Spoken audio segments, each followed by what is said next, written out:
All right, welcome back to this edition of the Ferrell Phelps Show. As I promised, my next guest would be Mr. B.D.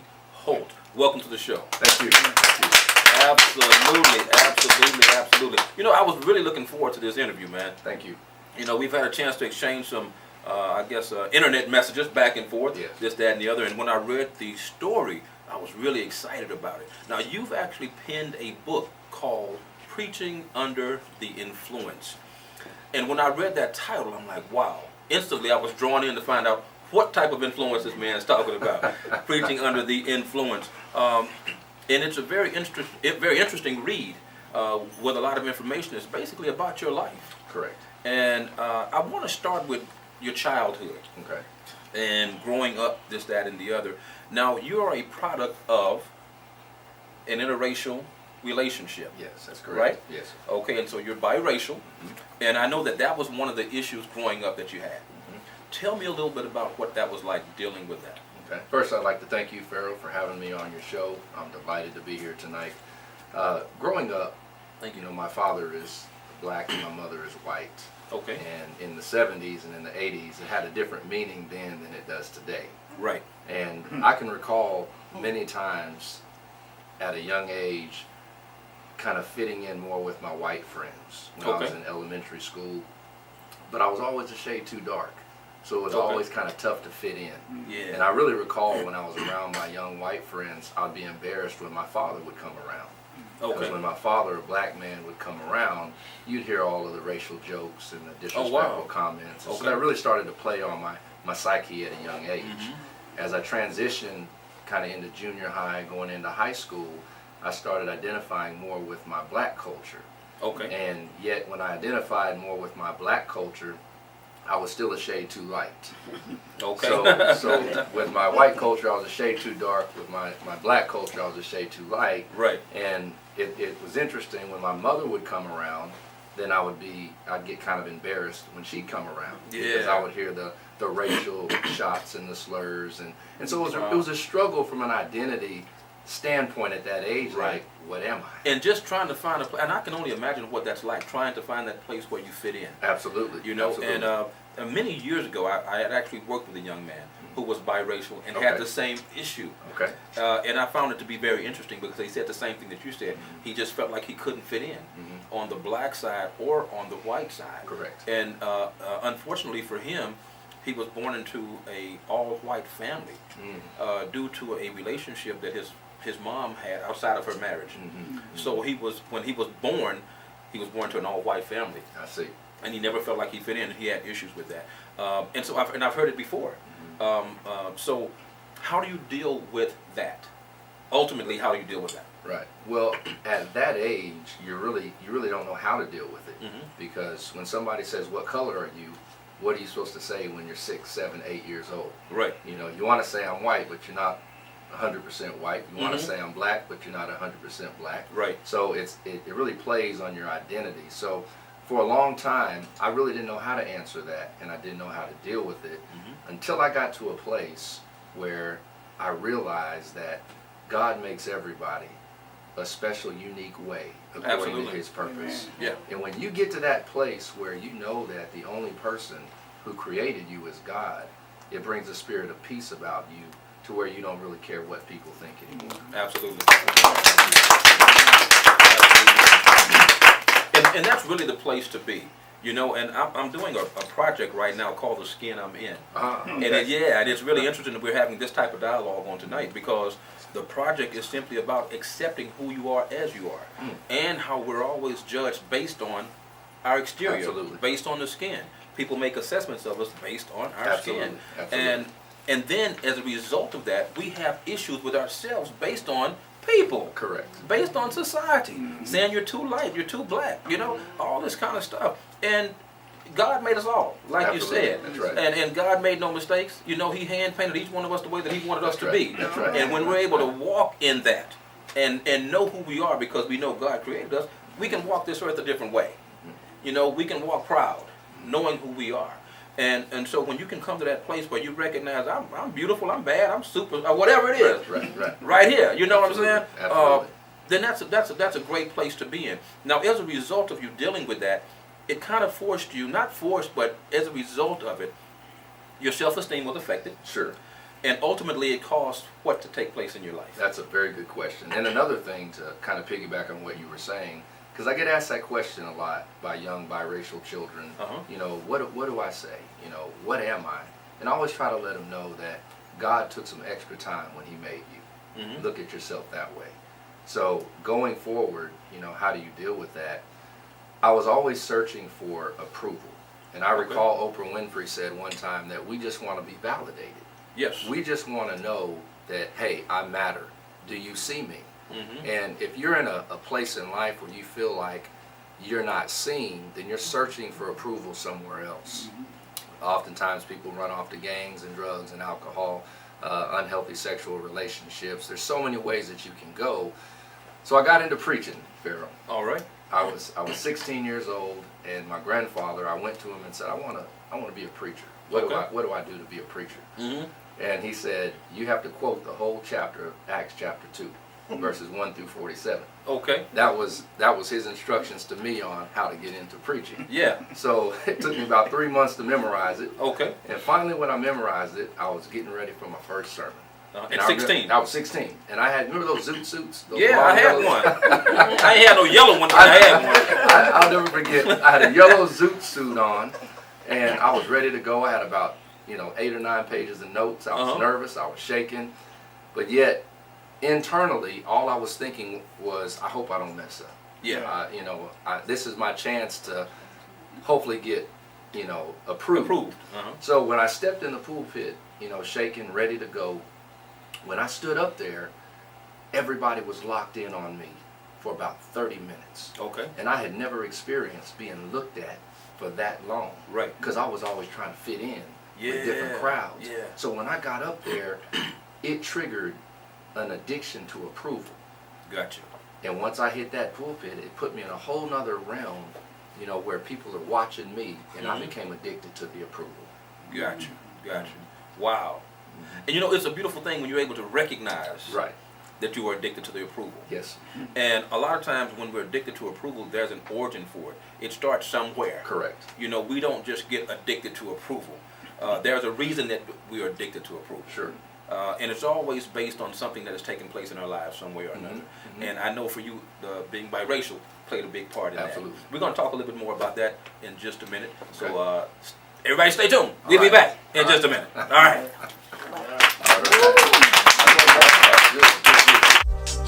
Tired of wasting time threading needles? What would you do with more time? Would you spend it with family, grow your business, take a class, or travel?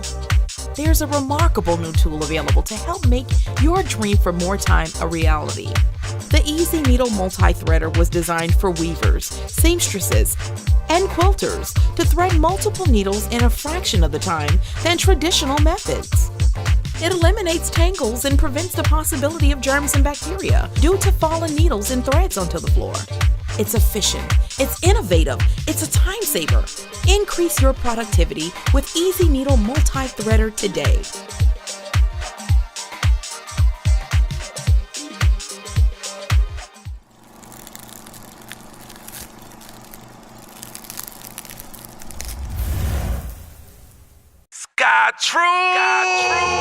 Sky Trues Custom Eyewear has taken the world by storm. In only 8 months, Sky Trues has gained the eyes of many, including celebs like Big Sean, Little Flip, Destiny's Child, Soulja Boy, just to name a few. Through custom design, Sky Trues can put your imagination on your frames. I bring to you the next big thing in Houston, Sky Trues, created by Golden Boy, the musician, the artist, the entrepreneur, and grassroots marketing genius.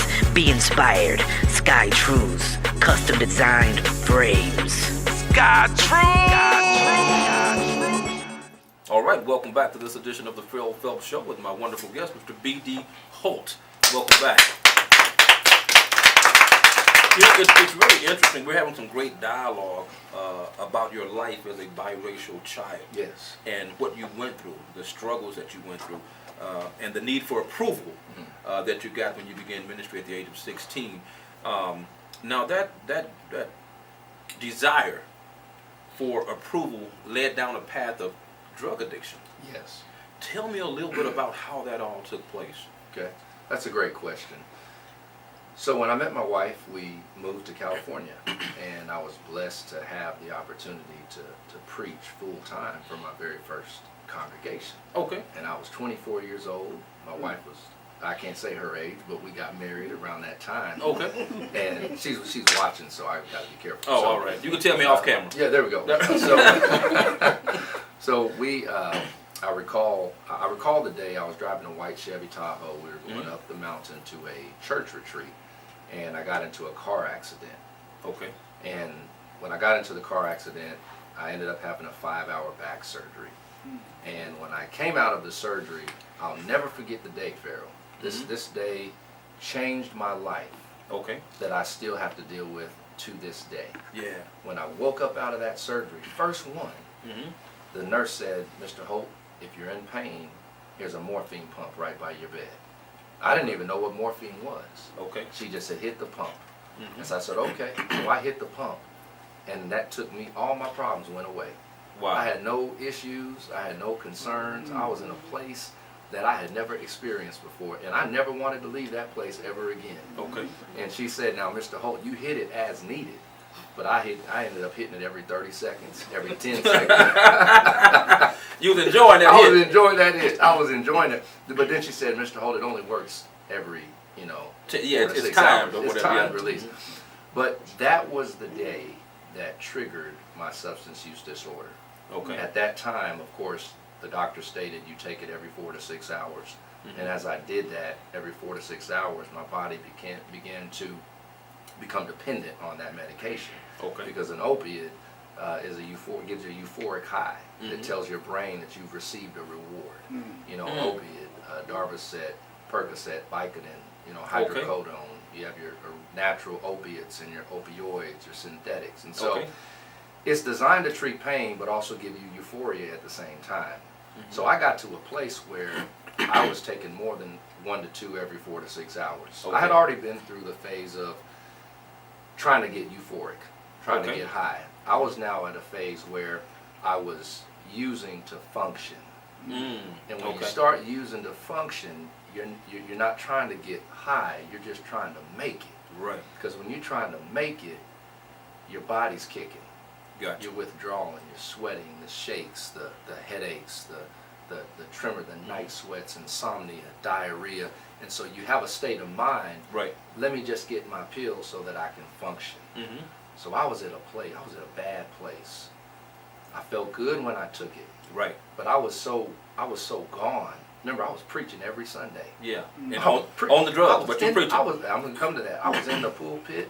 I was in the classroom. I was counseling, Bible study. I remember I would come home so happy to my wife. "Hey, baby, how you doing?" And she said, "Well, you're in a good mood." I said, "I sure am. I'm glad to be here." But it's because I was loaded up when I came home. Yeah. All right? Because I was trying to mask a lot of issues at the time. Absolutely. So I'll recall, and this is in the book. I won't go too deep on this, but this is how sick I was. Before I got to the church, I would have medication in my system. Okay. Because when I took it, I felt like I was in a good place. And I still wanted people to approve of me. Gotcha. And if it wasn't in my system and I'm sweating and I'm shaking and I'm cramping, then I might lose that approval that I had been seeking since childhood. Right. And you were finally getting it, so you didn't want to let it go. Right. That I got when I landed in the pulpit. It was so bad I would put washcloths in my armpit. In order to because I was sweating profusely, and it was cold outside. Yeah. But I didn't want to give away any signs. So I remember too that I would have some grape soda in the pulpit right before I would get up there. And I can say this now because I'm at a different place in life. Absolutely. I don't say it at all to boast. I say it because I'm really trying to help somebody out there. Absolutely. I would keep some pills in that soda. What do they call it in Houston? Lean? I think that. I don't know. I don't know. You educating me too.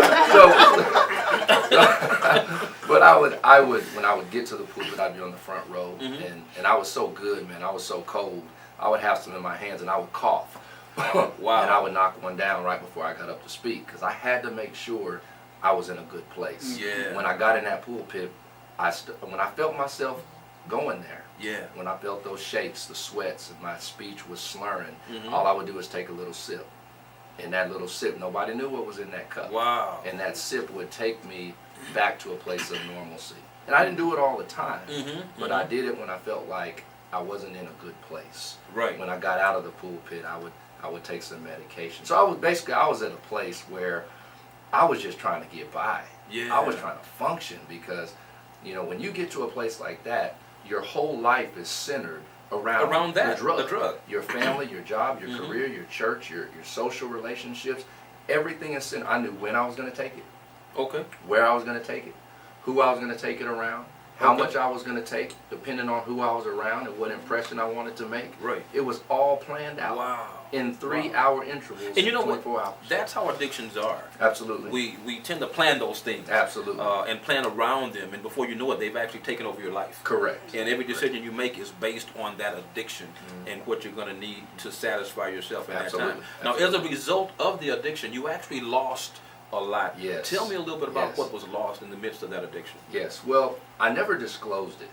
And there's an old saying that when you think you're looking good, you're really looking bad. When you think that you're masking and covering and trying to protect an image, people can see what you can't see, but sometimes people won't say anything to you. Right. Because maybe they're intimidated, they're afraid, so they'll just let you stay where you are. I never disclosed it to my wife about my opiate disorder because I was in a stage of denial. I Right. wasn't trying to change. They call that pre-contemplation, and I really talk about that in the book. Okay. But I never disclosed it to her, but my behavior was out of control. I was verbally abusive. Yeah. Never put my hands on her. Right. Never touched my wife. But I was verbally abusive. I was emotionally abusive. I was a mean person. I wasn't a good dude. Yeah. And I was up preaching, man, smiling, quoting the Bible in front of people. And I can imagine the guilt associated Guilt, with man. being Guilt. that person and in the pulpit. That's right. And I would come home and I was out of control. I had 2 little kids at the time with my wife. Yeah. And I look back over that today, and I wish I could go back. But I can't go back. Right. So I remember one day I went to go preach at a revival in Fresno, California. Okay.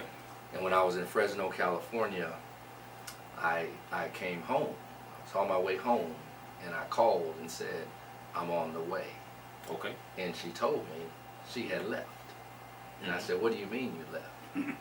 And she said, me and the kids have moved back to Texas. Okay. Now that was the second time she left me. Okay. The first time, similar occurrence, but the second time, she left, and I got home, and all there was a couch for me to sleep on. Yeah. She had cleaned it out. And she had enough. I was livid. Uh-huh. But you know what? I wasn't livid that she left. I was livid because I was about to lose my church. In my mind then, my number one ministry was my church and not my family. Gotcha. I overlooked the most important part, which was ministering to my family. But I was so caught up on losing my church. But I really wasn't upset because now I could use as many pills as I wanted And to. not have to hide I didn't have as to much as hide you did it. I before. could do me, do my thing. But internally, I was deteriorating. Yeah. I was breaking all the way down. We're going to talk a little bit more about that breakdown in just a moment when we come back. You guys stick around. We're going to be back in just a moment.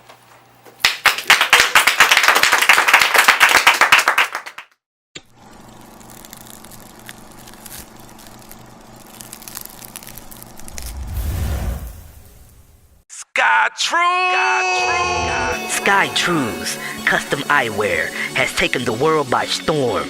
In only 8 months, Sky Trues has gained the eyes of many, including celebs like Big Sean, Little Flip, Destiny's Child, Soulja Boy, just to name a few. Through custom design, Sky Trues can put your imagination on your frames. I bring to you the next big thing in Houston, Sky Trues, created by Golden Boy, the musician, the artist, the entrepreneur, and grassroots marketing genius. Be inspired. Sky Trues, custom designed frames. Sky Trues!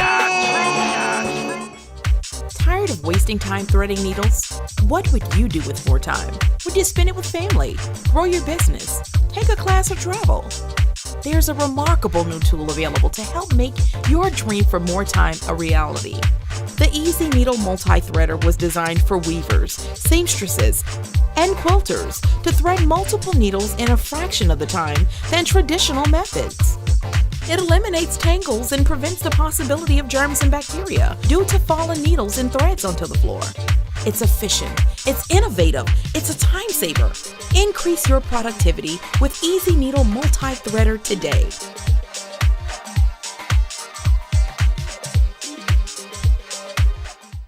All right, welcome back to this edition of the Ferrell Phelps Show with my guest, Mr. B.D. Holt. Welcome back. Thank you. Now, I need to make sure I say minister and author, B.D. Holt. Let me get that right.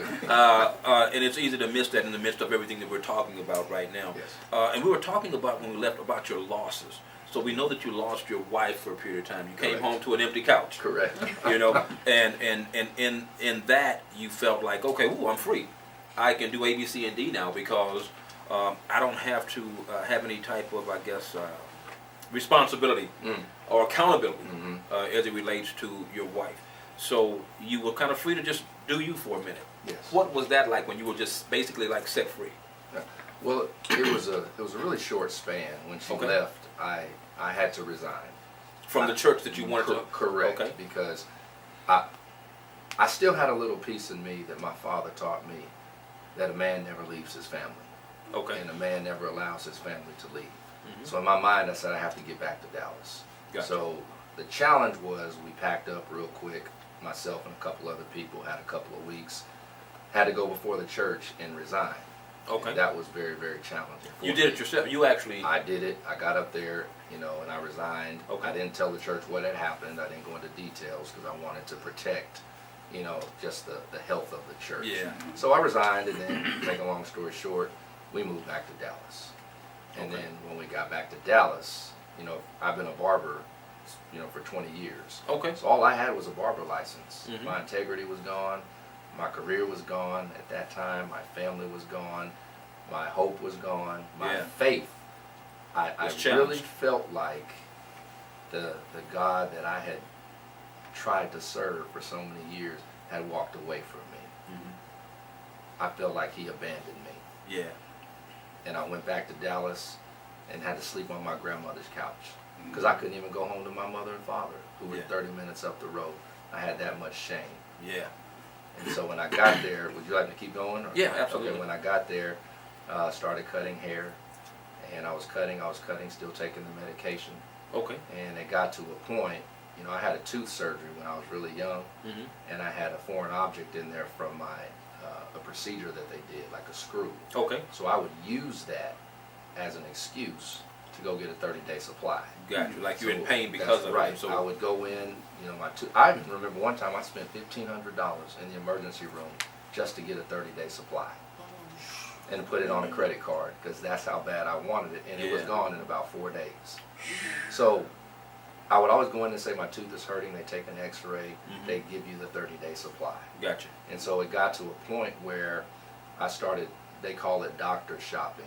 You're going from one doctor to the next, this doctor, that doctor. So nobody catches on to what you're actually doing. Right. Well, and at least you think they're not paying attention. But the records. The record. But at that time, when you're in that addiction, you're not thinking that way. Right. So finally, one day I went to get some medication. I'll never forget. It was a doctor's office in Mesquite. It was a dentist. Okay. And I was cold, man. I was cold-blooded. You had the game I down. had the game down. I knew where to go, what to say, how bad to swell my mouth up like I was hurting. So they told me, we can't give you any more medication. And I was really upset because I told them I was in pain. But they knew I really wasn't in pain because they'd been tracking me everywhere I did. They don't peep the game at this point. They peeped the game. And so, cutting hair, and I look back on this now with guilt and shame that I was buying it off the street. I never transitioned into heroin, and they're in the same family. They're opiates, but I was buying pills off the street, and of course it was a lot more expensive. But that's how deep I was. Right. I had to have that medication to function. Stop going to church. Okay. I wasn't preaching. I'd sneak in a church where no one knew me, sit on the back row, and I'd still have some pills in my pocket while the praise leader's up there singing. and the preacher's up there preaching. Right. Because that's where I was at that time. And that's the power of addiction. Right. You know, and that's why it's called an addiction, because you really don't have any control over it. That's right. And how you behave with it is something that a lot of times there is no control. Absolutely. You know, and you're going to get it wherever you can get it. You know, I know what addiction is like because my father was addicted to drugs. I know what it's like to go into crack houses and drag somebody out and try to save their lives. I know what it's like to chase somebody down the street in my mom's car. You know what I'm saying? So when we talk about drug addiction, that's something that I can actually identify with and talk to somebody about because I've experienced it in my life. And I saw how it tore the family apart. You know, and as a result of it in my life, I never want to try a drug because I saw the effects on the family, the hurt, the pain that my mom went through, my brother, my sister, everybody, because of it. So, but I also have a level of empathy toward those that are addicted, and because I realized the power of addiction. My father was a very strong man, great family guy, all that, until the drugs came into play. So I know what that's like to experience this type of thing on the opposite side. And as a result of it, I'm scared of everything. Right. You know, if I'm hurting, I might take a Tylenol. You know, but because I've experienced it, you know what I mean. And that's what it's like. Now, another thing that you talk about is challenge your denial. Tell me a little bit about what challenging your denial is. Okay, and before we do that, I think you said something really, really powerful and important, that there's a difference between sympathy and empathy. Absolutely. A lot of people who sympathize, they feel sorry for you, I hope you get better, so forth, so forth. So I feel, me being the victim, that's not what helps. Right. But what helps is empathy. Empathy is I'm going to get out of myself and put myself in your eyes and try to look at your situation from where you are. Absolutely. And if I can look at your situation from where you are, I'm not going to be as judgmental, because now I'm looking through your eyes of where your struggle is. Absolutely. So going back to your question, challenging my denial, there's what we call 5 stages of change. You got pre-contemplation, contemplation, preparation, action, and maintenance. And these stages of change are appropriate for any behavior that you're working on. Okay. So the first stage of change, and I have them laid out in the book that we'll talk about, pre-contemplation, that's where you're kind of in that state of denial. You're not trying to change. You don't want to hear what people have to say. You're defensive. You get upset. You get mad when somebody challenges you, because you're not trying to change. Yeah. So I was in that place for a long time where I didn't want to hear what people had to say because I still wanted to get high. And so I battled with that pre-contemplation, and a lot of people who are watching are in pre-contemplation right now. They're dealing with an issue, whether it's pornography, gambling, sex addiction, drug addiction, shopping, diet drinks. They're in that stage where they don't want to change because it's kind of a state of denial. So your question was, how did I challenge that? Well, I recall there's a scripture about a man who was laying by the poolside in John chapter 5. I said I wasn't going to preach, but I feel go ahead. You're a minister. You got the right. Go ahead. But there was a scripture about this man who was sick for 38 years, and he was sitting there, wanting somebody, stuck, and I was stuck. Number 2, he could see where he wanted to go, but he didn't know how to get there. Yeah. I was stuck in this lifestyle, this addiction that was just tearing me up. And I knew where I wanted to go. I could see people smiling and having fun and enjoying life, and I wanted to get there so bad, but I didn't know how to get there. Right. So I stayed in that moment of, how do I get there? And then the Lord came up to him and said, do you want to get well? Now, a lot of people had asked me, do you want to get well? But I may have said yes to get them off my back. Temporary fix, but I really didn't want to get well. But finally, I came to that place in my life where I had a conversation with the Lord when I was laying on a couch in a church office where I was preaching again, sweating, dripping, withdrawn. Back to where you were. Secretary out in the office, doors locked, and I'm supposed to get up and go preach. And I asked the Lord, I said, I'll never put a substance in my mouth again if you will just get me out of this. Now, I'm not saying this works for everybody. Right, because everybody's different. Did I want to get well was my challenge of the denial. And until you come to a place in your life where you want to get well, right, then everything else is just talk. Absolutely, absolutely. And so that's where I was. And yeah. Kind of makes you think about, faith without works is dead. Faith without works is dead. Absolutely. You can't just talk about it, you got to be about it. Got to be about it. And we're going to talk a little bit more about you being about it. Okay. When we come back. You guys stick around. We'll be back in just a moment. All right. Thank you.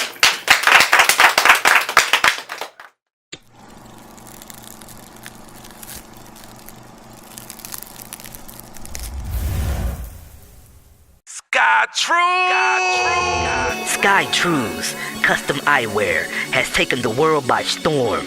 In only 8 months, Sky Trues has gained the eyes of many, including celebs like Big Sean, Little Flip, Destiny's Child, Soulja Boy, just to name a few. Through custom designs, Sky Trues can put your imagination on your frames. I bring to you the next big thing in Houston, Sky Trues, created by Golden Boy, the musician, the artist, the entrepreneur, and grassroots marketing genius. Be inspired. Sky Trues, custom designed frames. Sky Trues! Tired of wasting time threading needles? What would you do with more time? Would you spend it with family, grow your business, take a class, or travel? There's a remarkable new tool available to help make your dream for more time a reality. The Easy Needle Multi-Threader was designed for weavers, seamstresses, and quilters to thread multiple needles in a fraction of the time than traditional methods. It eliminates tangles and prevents the possibility of germs and bacteria due to fallen needles and threads onto the floor. It's efficient, it's innovative, it's a time saver. Increase your productivity with Easy Needle Multi-Threader today.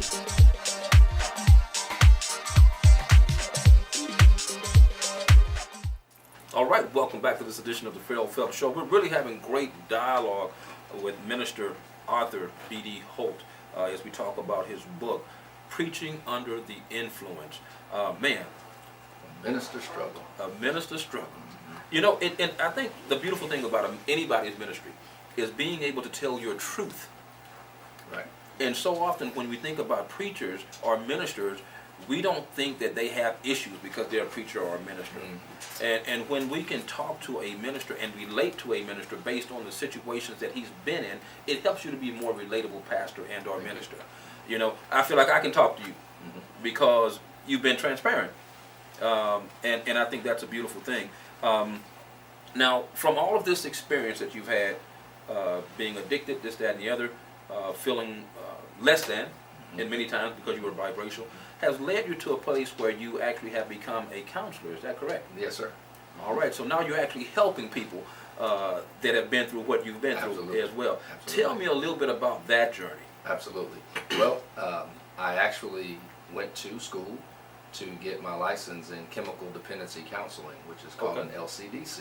Okay. And so I went to school, and then I did a 300-hour free practicum, and I did it in the prison. Okay. And then I had to do a 4,000-hour internship, and I had to pass a state/national exam. Okay. So when I did my internship, passed my test, I became a licensed chemical dependency counselor. Some states, it may be an alcohol and drug counselor. There's different names, but it's the same practice. So I've been working in the prison system for 3.5 years. I'm in another treatment center now. Okay. And when I was there, I had a wonderful, wonderful friend who was a director who shared with me, Brandon, if you don't become transparent and share your truth, you're still going to be stuck in your pre-contemplation. Okay, that state of denial. Okay. She said you need to tell them about your mental health disorder that was triggered by your substance use disorder. Okay. You need to let your church know. And when I let them know, Ferrell, everything changed. Ministry had a different meaning. I had people coming to me saying, hey, me too. I'm there now. My family's there, so forth. That triggered the book.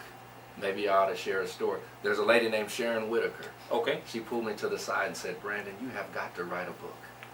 And so that journey started on the book, and Nikki Taylor, who's my creative director, I know she's watching now, she said, if you write this book, you need to go all in. Don't leave anything out, go all in. So we wrote the book, Preaching Under the Influence, A Minister's Struggle. But it's not under the influence of the Holy Spirit. It's under the influence of a mood-altering substance. And so I wrote the book, and the book is actually scheduled to release on March the 15th. And the book goes into a lot more detail of what we talked about today, and it's not designed to just sell a book. Right. This is designed to serve somebody. And this may not do anything for a particular person, but everybody knows somebody. Absolutely. Who's battling with some type of addiction, some type of issue, a mental health disorder, an identity issue. So this was designed to target those who have identity struggles, those who have substance abuse struggles, those who have mental health disorders. Right. But it also shows you how to get out. Yeah. There's a way to get out. And that's what's good, you know, because we don't want to just hear about the problem. How do you get out? We want to hear about a solution. That's right. That's right. You know, that's right. If I'm hungry, I need food. That's right. I know, I need food. So, and so we want to hear about the solutions, because that's what makes the difference. Absolutely. Having the solutions. Absolutely. I want to go back real quick. Okay. When we talked about your wife leaving, and all that's been restored. Yes. All right. Tell me real quickly about that restoration. You know, I got a call from my son one day. I was, you know, in a bad place in Dallas, and my son called me, and it's a really tough story for me to tell. Okay. But he called me on the phone and said, "Dad, when you coming home?" And that did something to me, because he's my namesake, Brandon Jr. Yeah. And something hit me and said, I've got to go take care of this young man, because he doesn't have a father, and I don't want him growing up needing to think he needs approval from somebody else. And then he's off into drugs, alcohol, relationships, because I wasn't around. Yeah. So that changed me. And still to this day, I kind of joke with my wife if she put him up to it to get me to come back. But it worked. It worked. It worked. But yes, we did reconcile. It's never perfect. Marriages always have challenges, but we reconciled, and it's been 8 years now since I've used last. So I've really been in we're continuing to grow together. And she's in this book. She's a part of this book. Yeah. We basically wrote it together. Okay. Because her story is right alongside of, you know, what I had to go through. Yeah, because she went through that with you. She went through that with me as Yeah. well. You were not alone in that. Absolutely. And I can only imagine. Well, I know what it's like. Absolutely. I know what that's Absolutely. like for the wife. Absolutely. And what she experienced. Man, it's been a pleasure talking to you, man. Likewise. And I have something I'd like to give to you and Mr. Orlando. Okay. I'm the minister of the Connect Church of Christ in Baytown that we planted about 1.5 years ago. And the book is scheduled to come out in a couple of days. The book is not out yet, so those who order today, we have what's called a book plate. And the book plate, I will sign this for you today. And when your book comes in the mail, you peel it off and you stick it on the inside of the book. So I would like to give you two a complimentary copy. And I want to thank you for having me on this wonderful show tonight. Man, I appreciate that. Yeah. Thank you very much. Very much. I feel like he's concluding the show for me. And you can go to www.brandonholt.org, O-R-G, and you can order. And I would love to stay in touch with you on Facebook and also the different social media channels. All right, well, fantastic. He done my job, because I was going to tell y'all how to do all that. I'm going to hold up the card and everything. He done the whole nine. Sign this for you, man, Mr. I really appreciate it, man. It's been a great show. I know it's been very informative for the listening audience, and I know that it's going to make a difference in the lives of somebody out there.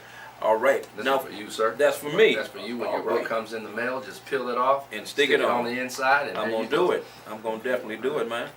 Absolutely. And when mine comes out, I'm going to do the same thing for you. How about that? That'll work. That'll there work. you go. That'll work.